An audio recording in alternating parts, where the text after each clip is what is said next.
and welcome to this video in which I'll be reacting to the songs for Luxembourg Eurovision Song Contest 2024. Pretty excited. First time that Luxembourg will have to participate in the semi-finals. Robin, why are you leaving as soon as I start filming? She's been sat here for the last 2 hours, but of course has to go whenever the camera's on. Anyway, she's still here, just underneath the camera now. Okay, I guess I'm here now. They're back for the first time in 30 years. Okay, I guess she doesn't want to be up on here. I've heard that it's a very strong selection of songs. Other than, like, Finland, it's maybe the selection of songs that I'm most excited to hear, most curious to hear, because the selection process was well documented without revealing anything on Instagram for me. I don't know if they put up way more stuff anywhere else, but I've been watching it through Instagram, and I guess I've seen a YouTube video from Jan Bors as well. I'm excited because it seemed really thorough, and I hope their thoroughness gives us results. I'm very curious to hear what languages the songs will be in. I do officially know the titles, but currently my mind is blank, so it will be a surprise. Luxembourgish sounds like broken German to me. I do also mostly understand French.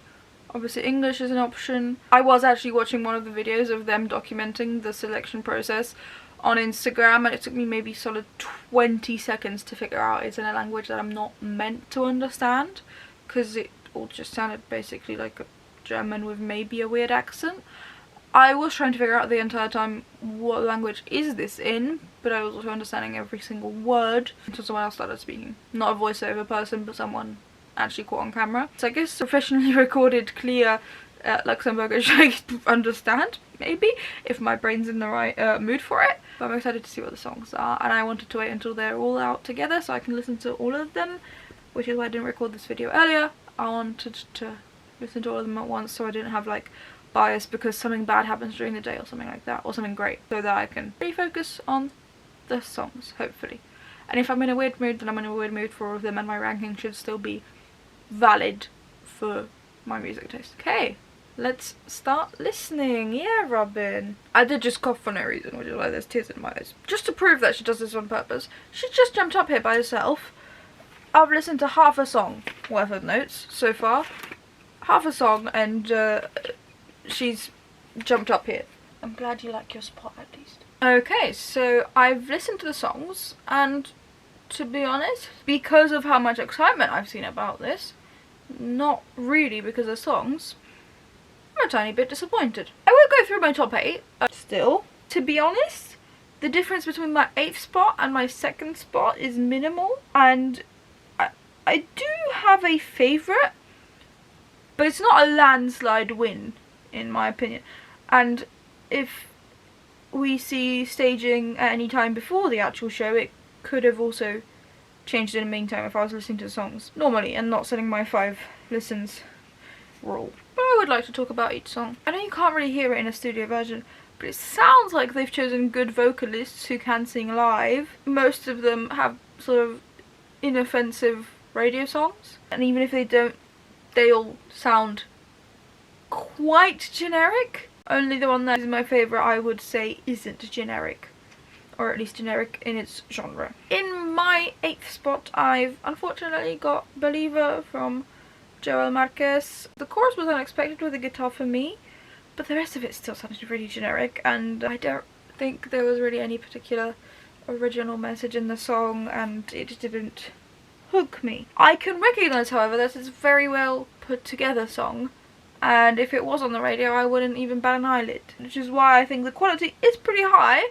but there's nothing really truly interesting in this selection for me. In the 7th spot I've got Hold On by Child, I assume is how you pronounce that. There's some nice instruments. I wrote down nice piano and then after that nice strings, and I like the drop into the first chorus, but I don't have much more to say about it because once again it was pretty generic, but it sounded, I guess, a tiny bit like Ed Sheeran, which growing up in England you can't escape, so maybe that's why it placed higher than Believer for me. Then I've got Drop by Angie and Rafaela. I like that it's angsty, and I think there could be some like cool harmonies happening on stage, but then I don't really have much more to say about the song. It's fine, I've enjoyed it, well produced, like I think all of these, but I don't have anything else to say about it because it's pretty generic, like the rest of them in their genres. In the 5th spot, I've got Drowning in the Rain by Crick, which is currently number 1 on my Eurovision scoreboard. Sounds a bit like an almost Bond song to me, not quite. And I found it interesting that, to me, the most powerful start of the song was directly after the first chorus, so it felt like peaking early, I guess. Then in the 4th song, I've got Paumé sur Terre from Naomi Aye. I like songs that aren't in English, generally. It seems to be just a pretty standard breakup song, but also, as far as I know, this is the youngest artist at Luxembourg Song Contest at 15 years old, I think, if I remember that correctly. It's fine. I wouldn't mind Luxembourg sending something in French for old time's sake or something like that. In my 3rd spot, I've got Finally Alive by Edson, which is currently last in the app. I don't know why. I thought this was the 2nd most original sounding song in the lineup. Not as generic as the rest of them. And I've also written down that it doesn't sound like real music. It sounds like synthesizer brass instruments, not recorded live ones, which I don't necessarily expect for a studio version for the national selection. But should it win, which based on my original scoreboard it won't, but there's also a different fan base who pays for my original scoreboard compared to who might be voting in Luxembourg's national final. Should it win, I would really like to see those at least be recorded live for the proper Eurovision studio version and backing track, because the way they sound now, to me, sounded too flat and like soulless. Not flat in the musical sense, just didn't feel real or like you could connect with it because the instruments didn't sound real.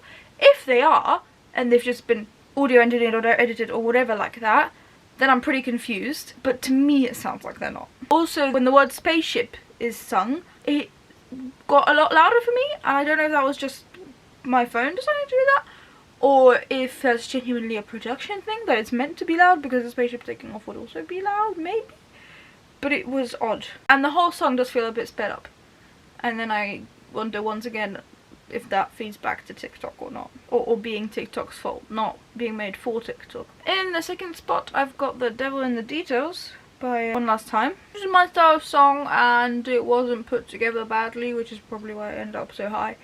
But still sounds generic in its genre. But why I would like this song to win, or why that would be fun to me, is because that would be interesting to have Luxembourg send something slightly more rockish after 30 years of not being at Eurovision and their classical sounding wins. But I don't think it will happen. I think it could be entertaining though. And my number 1, like I thought everyone else's, but currently isn't on my original scoreboard, so a bit confused. But outstandingly my number 1, not by far, but I could definitely place that it's my number 1, is Fighter by Tally. I liked how it was mostly in French, but had bits of English to explain the narrative without having the song be in English. And the melody also sounded, to me, the most original, and the instrumentation. So overall was the most original package in my opinion. I did also enjoy the lyrics because, at least the start, if I've understood correctly, reminds me of Ventani from Måneskin, which is my favourite Måneskin song. I will look up the lyrics again afterwards, but if I am correct, then that would also be very nice. So as I said, a little bit disappointed because I saw the excitement on the internet, and also the selection process, even to get to this point, has already been so thorough in Luxembourg.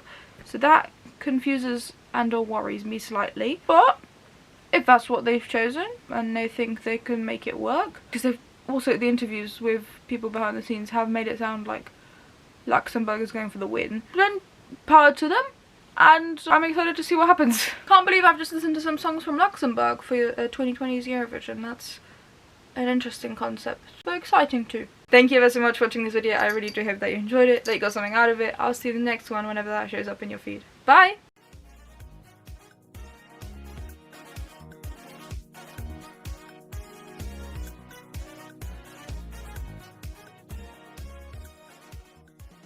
Also, hello.